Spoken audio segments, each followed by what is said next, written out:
It's Embarkation Day, and we're boarding Royal Caribbean's Mariner of the Seas for a 5-night cruise to Costa Maya and Cozumel.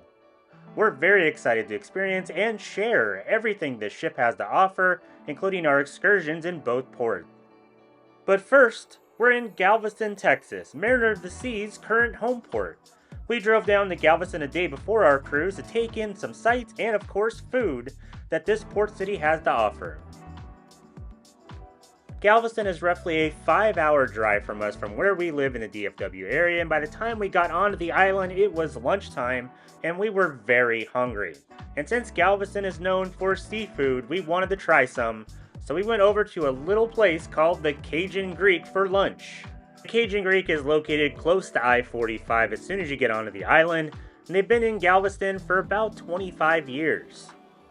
The Cajun Greek says they blend Greek and Cajun cuisine into a celebration of seafood and classic comforts.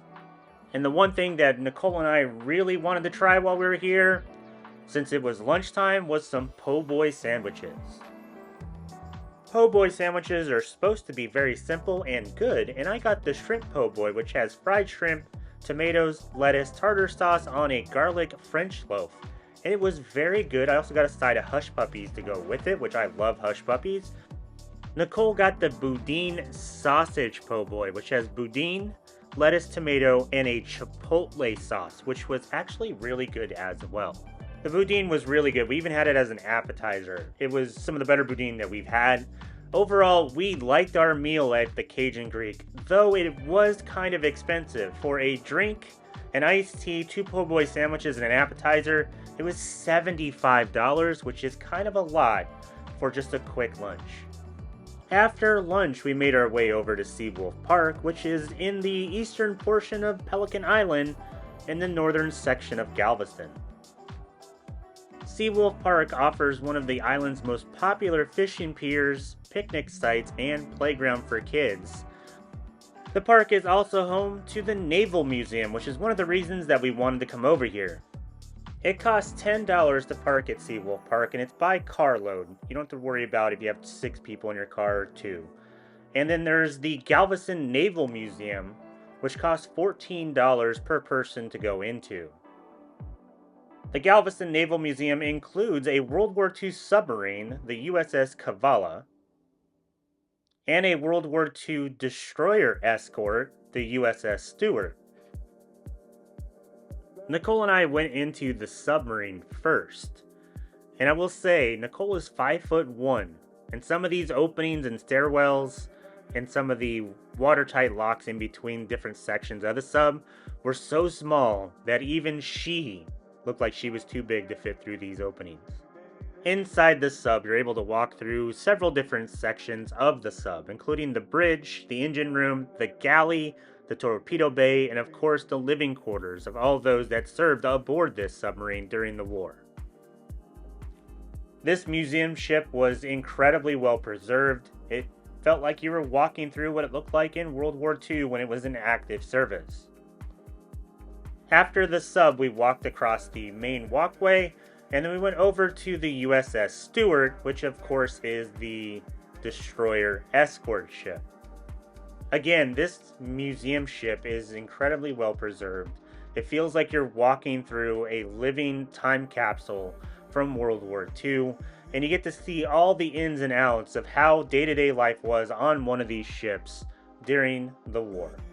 There are several different decks you can walk through, including the galley, the officers' quarters, the main bridge, down into the engine rooms, and of course all of the living quarters for all of the sailors that served on this ship.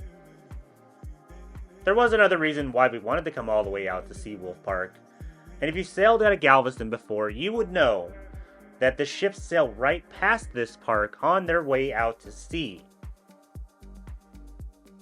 We used the Cruise Mapper app to see what time the ships were leaving port, and then we planned our day in Galveston around being at Seawolf Park for those times. We got to see Carnival Dream and a very large ship in Harmony of the Seas leave port while we were standing on the retaining wall right there at the park.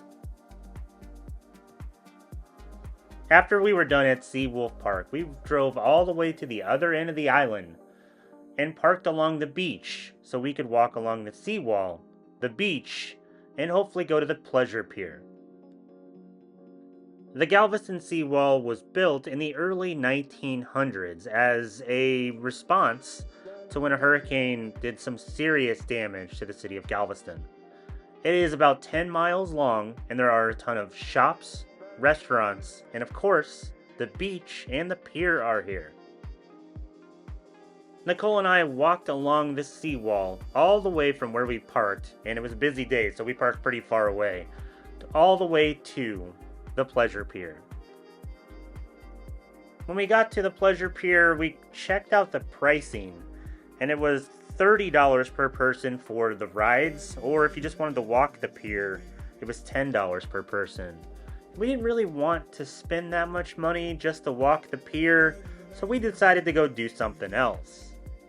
And that something else is also near the pleasure pier and the seawall, and it's gonna sound weird, it's the Rainforest Cafe, and they have a ride. And this is where we're going to tell you it's fun to do the touristy things in whatever town you're in.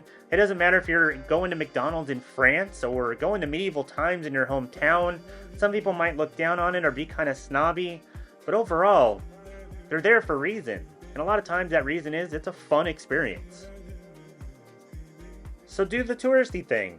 And this touristy thing is called the Rainforest River Adventure Ride, and it's a water ride, like in Pirates of the Caribbean style, inside the Rainforest Cafe here on Galveston Island.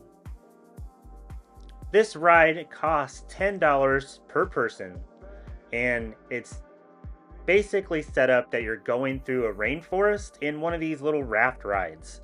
And they use projection mapping and animatronics to kind of set a rainforest mood to it. I will say there was a couple of the projection mapping screens and stuff that were not working. You'll see one here in a second, but it does create a nice effect on some of their animatronics and scene displays when they are working. It kind of reminds me of the dark portion inside the tunnel when you're on the Jungle Cruise at the Magic Kingdom in Orlando. When Nicole and I kind of talked about what we were going to do in Galveston and this ride came up, we were kind of like, no, we're not going to do that. And then when we got to Galveston, we're like, maybe we should do that. And then we're walking the seawall and the pleasure pier was $10 to walk through it. And we're like, you know what? Let's go do this. And honestly, I was kind of expecting to not like it, but it's such a interesting, weird thing to do while you're on vacation, and it's super touristy that I actually liked it.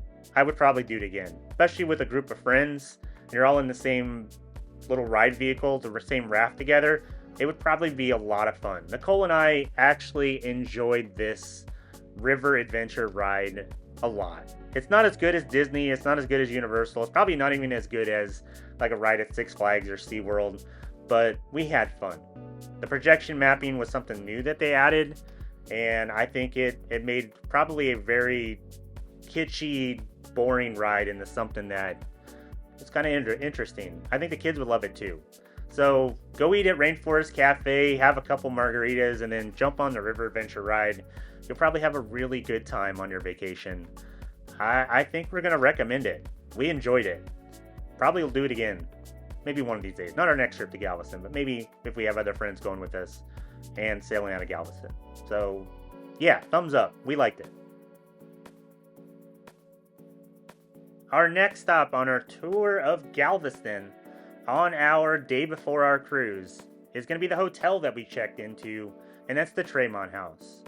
The Tremont House is one of our most favorite pre-cruise hotels, and typically when we sail out of Galveston, we try to stay here almost every single time. We booked this hotel on the Bonvoy app, the Marriott Bonvoy app. We spent roughly $370, and that included this King Junior Suite room and the Park and Sail package, which the Park and Sail package gives you 7 nights of parking, plus transportation to and from the cruise terminal. The Tremont House has a bar and a restaurant in the lobby, along with a fitness center and a conference center, There's a section across the street called the Quarters, which has 1 and 2 bedroom rooms, and then there's also a rooftop bar.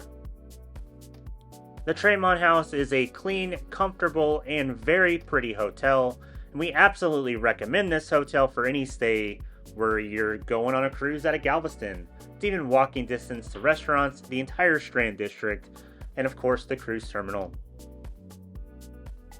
Now it's time for dinner, and Nicole and I went to a restaurant in the Strand District called Hearsay on the Strand. Hearsay is a gastro lounge, which I assume is like a gastro pub, and it is themed to the Strand District, at least an updated version of the Strand District, and it's right around the corner from the Tremont House. Nicole and I selected this restaurant because it was right near our hotel, and we kind of liked the menu, and the vibe, and the design of this actual restaurant. To drink, Nicole ordered the Flamin' Leah, which has got vodka, strawberries, mint, and lime juice. Since we had spent $75 on lunch, I didn't go too crazy with what I ordered. I just ordered the Hearsay cheeseburger, which is Wagyu, cheddar cheese, and applewood smoked bacon. Nicole ordered the muffalata sandwich, which has obviously got the muffalata bread, salami, ham, mortadello, Swiss cheese, mozzarella cheese, and of course olives. We thought the food at Hearsay was pretty good. It's a good little date spot, if that's what you're looking for. Overall, we would probably go there again. For dessert, we wanted to go to Le King's, which is an ice cream joint right around the Strand District, but it was closed. So we went over to Hey Mikey's Ice Cream, which is a couple streets over. Overall, we thought the ice cream here was pretty good. It's not as good as Le King's, but it's still better than what you would buy at the grocery store. It's worth a visit if you're there in the evening, because Le King's closes at 6:30, and I think it's a good second choice for ice cream in the Strand District.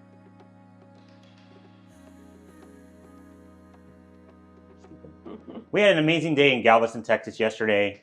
We went over to the Cajun Greek, or the Greek Cajun, I think it's that, and had po' boy sandwiches for lunch. Went over to the Seawolf Park and the Naval Museum here in Galveston and watched the ships leave. We saw Harmony of the Seas and Carnival Dream, and we also explored the historic ships that are there. We went all the way over to the seawall and walked the seawall for a little bit, and we even did the touristy thing and the Rainforest Cafe ride, which was actually kind of cool. We came back over to our hotel, checked into the Tremont House, and then went to dinner at Hearsay on the Strand right down the street and had ice cream at Hey Mikey's the other direction because LA King was closed. So it was an amazing day, but today is even better because it's Embarkation Day, and we're here in Galveston for a 5-night cruise aboard Mariner of the Seas that goes to Costa Maya and Cozumel. We're really looking forward to it. It's our first Voyager-Class ship since we were on Voyager of the Seas last year. So overall, Nicole, what are you looking forward to on Mariner of the Seas? I'm looking forward to all the desserts, the bamboo room, and then the ice show. Yeah. So we're super excited. It's Embarkation Day, and we need to get over to the port. We stayed at the Tremont House, which is the hotel we're in right now, and we did the park and sail package, which includes parking for 7 nights, and then, of course, a free shuttle, not a free shuttle, it's included in the package, from the hotel to the port, and then they pick us up from the port and bring us back to the hotel as well. Great hotel for a pre-cruise hotel here in Galveston. We highly recommend the Tremont House. And just real quick, we have a few excursions planned for Cozumel and Costa Maya that should be fun as well. That's something I'm also looking forward to. So it's Embarkation Day. Let's get going. We got to go downstairs and catch the shuttle over to the Royal Caribbean Cruise Terminal for Mariner of the Seas. If you stay at the Tremont House, you'll want to make sure you tell the front desk what time you would like to take the shuttle over to the cruise port.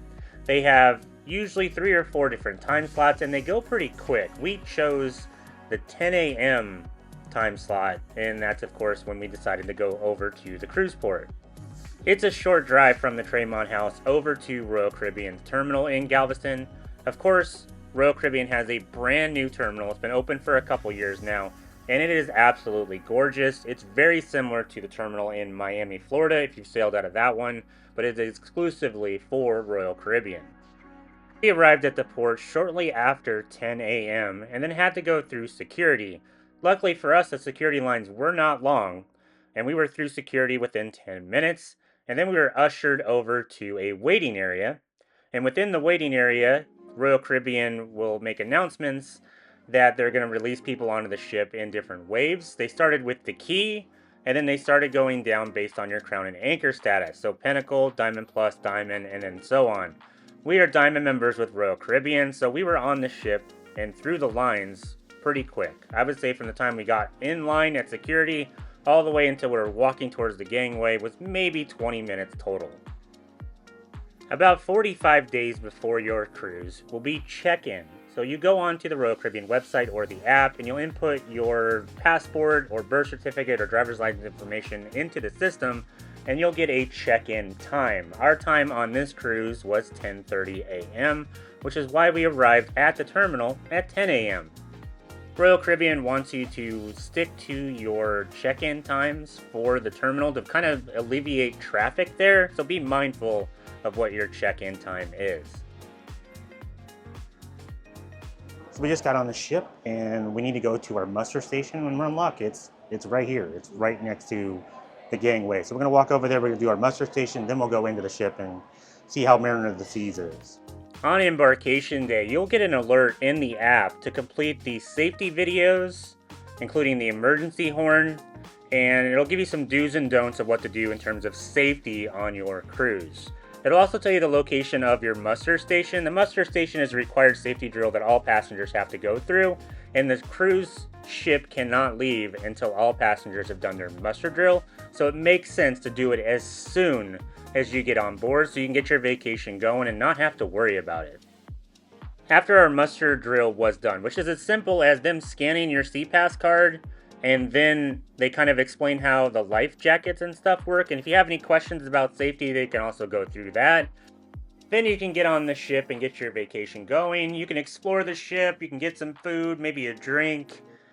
You know, just check out the beauty that is a modern day cruise ship. But first, we should probably go over to the main dining room and make some reservations for either specialty dining or main dining.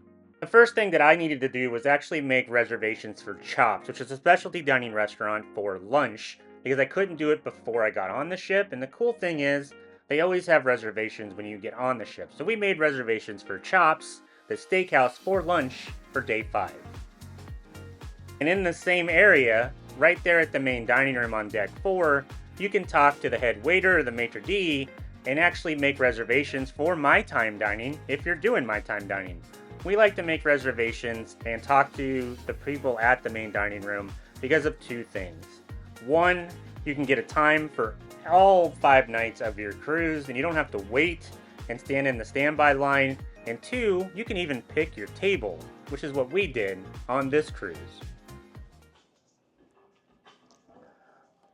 So we just went to the main dining room, and what we're doing is we're making reservations for my time dining. If you didn't know, with my time dining, you can actually reserve your table and time for the entire trip. All you have to do is go up to the main host or hostess, and then tell them what you would like to do, and they can see if they can accommodate you. So embarkation day, make sure you make reservations for dining, just to make sure you have the date and time and the table that you're looking for. Hey Nicole, were we ever in love like that before? No. Probably not. No? You want to stand romantically on the stairs and embrace? I would like to, yeah. So the host gave us a card which has our room number and our table on it, and we're just coming into the main dining room to kind of check where our table is located, and it's right here, table 164. If you look back, it's in the back of the main dining room. We are kind of near a window. You can request to sit next to a window if you want, but we want to be kind of away from people as best as we could, so we don't disturb them if we're filming at all. So make sure you go to the main dining room, request a table, request a time. Even if you have my time dining, it makes dinner a lot easier.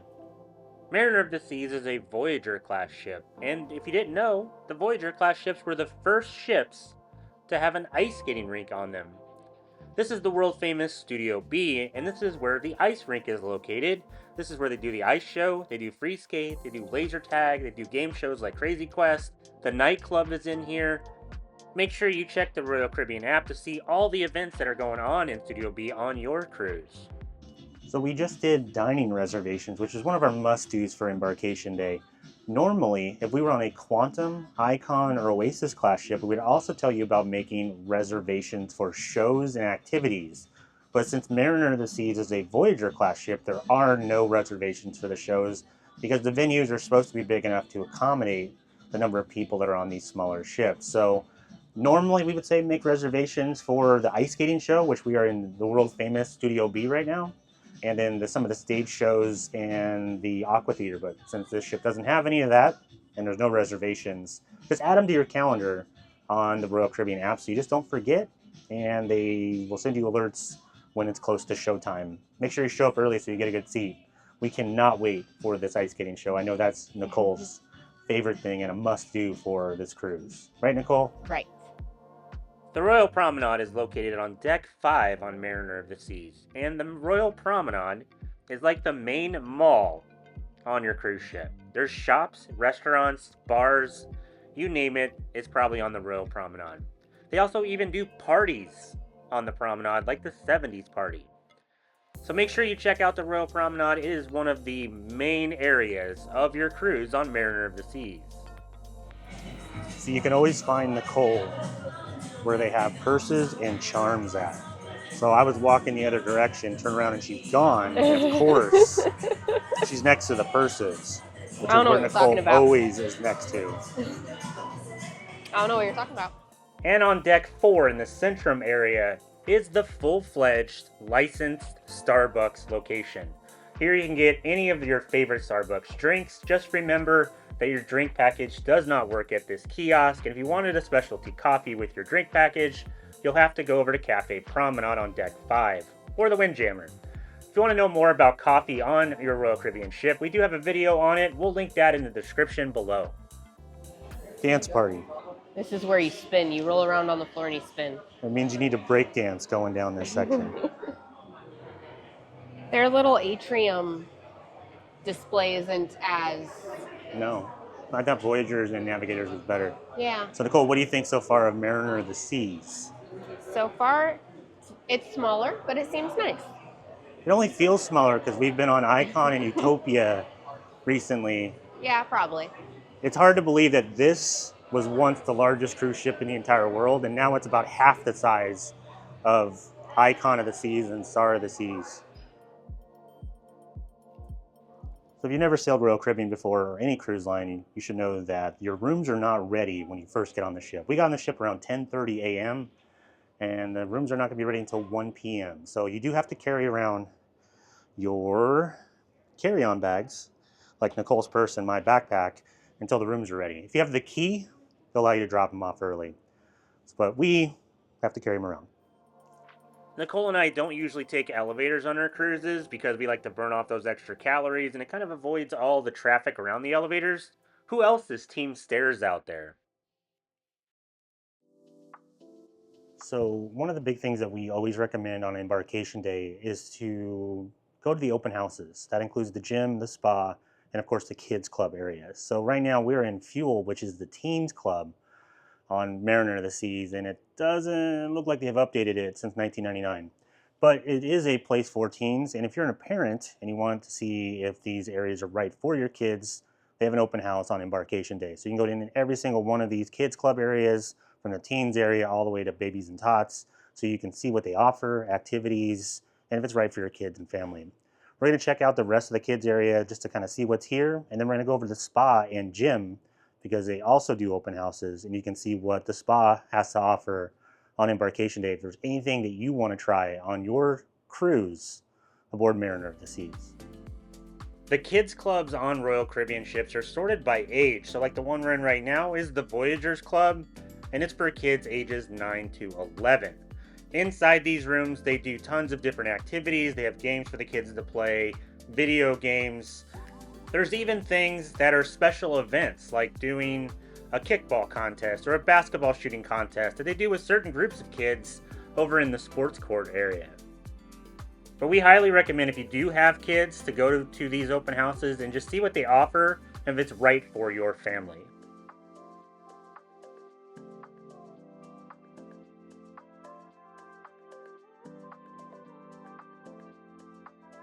Now for the spa and gym. The gym is located on deck 11, and it used to be called the Ship Shape Gym. That's kind of a tongue twister, really hard to say. But it's a very small gym on Mariner of the Seas. It hasn't been remodeled into the Vitality at sea that was done to some of the other Voyager-Class ships. But in here they do have spin class and other like aerobics and that sort of stuff. Plus they have all of your normal gym equipment, like your ellipticals, rowers, treadmills, and like free weights and that sort of stuff. You can definitely burn off those calories that you're picking up by having all those desserts. From the gym on deck 11, you can take the spiral staircase up to deck 12 and you'll be in the spa, which is called Vitality at Sea. But in this ship, it still has the Ship Shape branding. Now, as we said, with the open houses, you should always check them out. And one of the things that they do in the spa is they will give you a personalized tour of all of their offerings. You just have to talk to one of the people that are working there, and then they'll take you around the spa to each station, from the barber shop, the salon, the different rooms for massages, and then even into the thermal suite and the steam room. And you can see everything that they have to offer. And there's even better deals on Embarkation Day if you're looking for a spa treatment. Now, if you're looking for the adults only area on board Mariner of the Seas, it's called the Solarium, and it's located on deck 11. The only downside with the Solarium on these Voyager-Class ships is that it's a main walkway. So there's no real way to enforce it being adults only, but it is a quiet place for adults. We are at the Peekaboo Bridge deck, which is on deck 11 right next to the gym. At the very front of the ship. And this is a relic of the past. On the Voyager-Class ships, you used to be able to see into the bridge on all of them, but through the amplifications of Navigator and Voyager, they removed this option, and Mariner and Adventure still have this. So it's really cool. When you're actually sailing at sea, you can see the deck crew and all the stuff that they're doing to get the ship to where it needs to go. And there's even a placard here that tells you everything that is going on the bridge. So if you want an interesting look at a cruise ship without taking an expensive tour or an excursion, just come up to deck 11 where the Peekaboo Bridge area is, and you can see it without paying anything. At least before they take it away, because you never know on the next dry dock for Adventure and Mariner, they may get rid of this section. And it's kind of disappointing that it's not on Navigator or Voyager anymore. As we were already on deck 11, we decided to walk over to one of our favorite places, and that's the buffet, which is called the Windjammer Marketplace. One of our biggest must-dos on Embarkation Day is to go to the Windjammer and get a really big plate of food. The Windjammer on Embarkation Day has a ton of different food and variety. They have a ton of desserts as well. Throughout your cruise, they change the theme every single day, from American food to Mexican to Indian to Caribbean, you name it, there might be a different theme on any one of your days on your cruise. So make sure you check out the Windjammer, especially if you're hungry. And of course they have dessert. If you're on a cruise ship, you have to have dessert with every meal. At least a couple of them. Grab like 4 or 5 of those. All of the bars are open on Embarkation Day, and just know you can use your drink package on Embarkation Day. Some other cruise lines don't let you, but Royal Caribbean does. Texas has special rules and laws about what alcohol can be sold in ports at the bars on Embarkation Day. So they have special menus out at every single one of the bars that tells you what is actually available on Embarkation Day and what drinks you can get. So it's not like Carnival where you don't have the drink package on day one. Royal Caribbean allows you to use it on day one. It's just a limited menu until we get more than 12 nautical miles out of a sea. Speaking of bars and drinks, let's talk about the drink packages that we purchased for ourselves on this cruise. I purchased the soda and internet package on Black Friday last year. This is not a package that they offer year-round, and it was just a special thing for Black Friday. So it included the soda package, which gives you access to all of the Coke Freestyle machines on board, And you could also get sodas from all of the venues, including the main dining room, the Windjammer, and any bar on board. I haven't been drinking soda since last October, but on the Coke Freestyle machines, they do have ginger ale, they have flavored waters, they have lemonade, and there's other options if you are not drinking soda as well. I paid roughly $120 for the soda and internet package together, which normally you can get the soda package for around $10 a day, and the internet package is around $20 per day. So it was a pretty good deal around Black Friday. As I said, this package came with Wi-Fi, the internet, and Royal Caribbean uses Starlink internet on all of their ships. To get on the internet with your Wi-Fi package, you'll want to connect to the ship's Wi-Fi and then go onto the Royal Caribbean app and select the internet icon. You'll create an account and then you'll be able to log in, as it's doing on this little demo on the screen. I will say we did have some issues with the Wi-Fi not working in certain sections of the ship, like down in the lower parts or when you're surrounded by metal, but overall it was good. For Nicole, we got her the Cafe Select coffee card, which is a punch card that gives you 15 punches, 1 punch for each shot of espresso, so you can order specialty coffees. Nicole loves coffee, and she usually gets iced coffees, and each one of those is about 2 shots of espresso, so it's 2 punches. On the Black Friday sale, we spent about $25 for the Cafe Select coffee card. It's normally about $32 on board. Normally we would get the refreshment package for Nicole, which is the non-alcoholic drink package. But we wanted to save a little bit of money, so we just did the coffee card, and then we are diamond status with Royal Caribbean, so we get 4 free drinks per person per day. And since we don't drink that much, 8 free drinks per day is kind of a lot. But if you're considering the refreshment package or even the deluxe beverage package and you would like to know more about them, we have a video on our channel. We'll link that in the description below. One of our favorite bars on Mariner of the Seas is the Bamboo Room. It's like a tiki bar. They have a unique menu with great drinks. Make sure you check it out. Now a little bit about the room that we booked on this cruise. We had a window room, an ocean view stateroom, room 2246 on deck 2. We booked this room on the Marriott Bonvoy website, which is called Cruise with Points. We spent roughly $1,000 for the 2 of us on this cruise. If you'd like to know more about our room and see what we liked and didn't like about it, we have a video on our channel detailing everything. Make sure you check it out. Nicole and I cruise a lot. We go on at least 4 cruises a year, and obviously when we have a YouTube channel, we like to give tips and tricks to make your cruise a little bit easier. For us, there's a couple things that we bring on every single cruise, at least we try to, that allow us to use more devices and charge our devices and all that sort of stuff. It's a couple things that you should look into having to make your cruise a little bit better. So right here, we have a European outlet converter right there, and it plugs into the European outlet, and that gives us another one of the standard American plugs that we can use. Plus it gives us 2 USB outlets right here, and then 2 USB-C outlets on the side of it. So that right there allows us to charge a plethora of devices in one outlet, and it complies with Royal Caribbean's new rules about making sure that there's not multiple standard plugs on an adapter. So we highly recommend that. We got that on Amazon. We'll link it in the description. And then right here, this is from Belkin, and this is a fast charger. I normally use it at home. It allows me to charge my phone, my AirPods, and my Apple Watch all on a single device, and it plugs into one outlet. So these 3 things would normally be 3 different outlets, and it's only one when you use this. And it's a fast charger, so it charges really, really quick. So there's a couple things that we like to bring with us on our cruises that we highly recommend to make your organization and charging devices in your stateroom that much easier. And around 4 p.m., it was time for the Sailaway party, which takes place up on the pool deck. The Sailaway party normally has a DJ and dancing and music, and the activities director or the activities manager is involved getting the crowd going.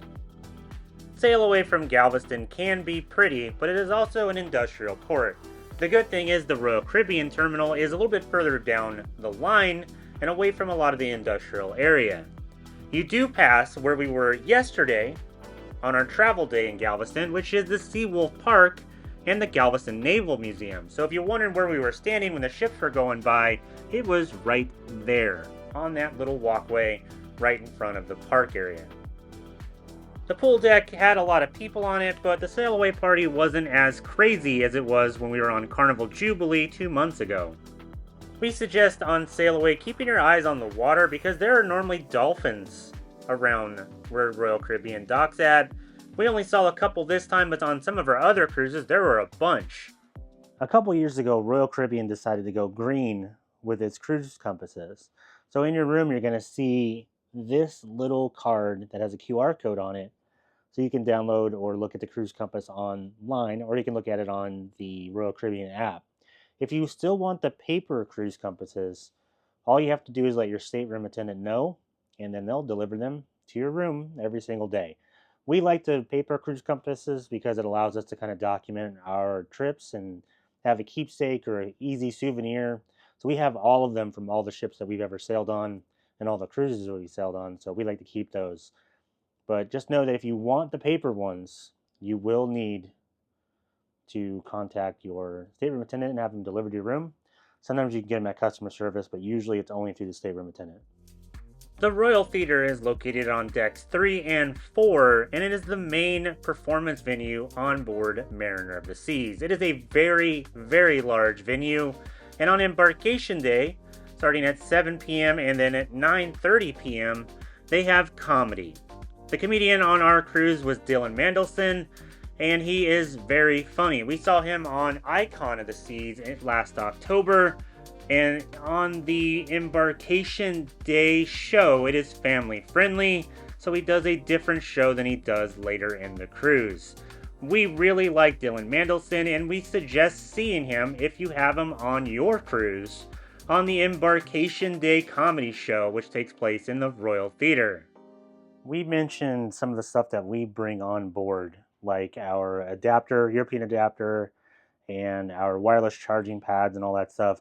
But one of the other things that we like to bring on every single cruise are these luggage tags. We get them on Amazon. They're super cheap. We'll link it in the description. But it allows you to put the tag from Royal Caribbean on your bag, so it's not as easy to take off. And you don't have to worry about like the staples coming out or the tape coming off. We use these on every cruise. They work great, and we've never had a problem. Highly recommend them.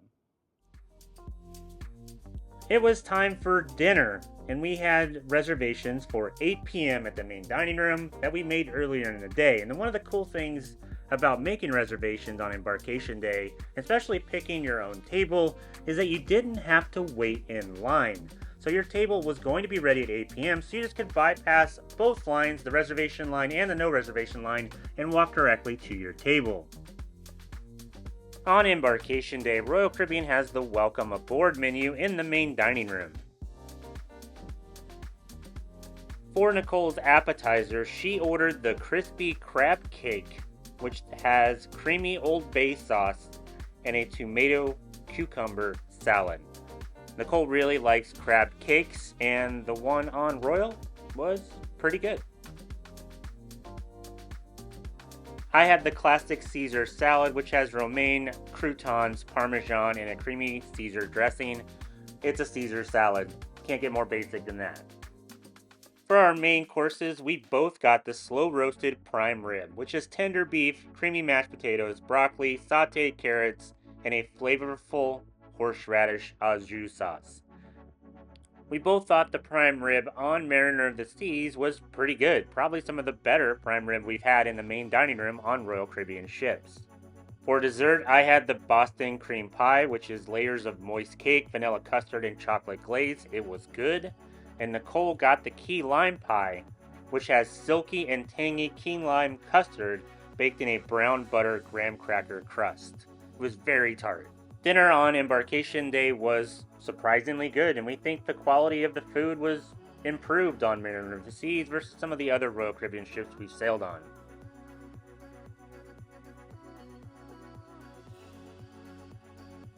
After dinner, Nicole and I went over to the Star Lounge, which is on Deck 5 above the Royal Theater. First, we watched Majority Rules, which is a game show that takes place in the Star Lounge. It's pretty funny. It can get really crazy at times. It's worth checking out, especially on Embarkation Day. And after that, we stuck around for some live music, which they had a band playing in the Star Lounge.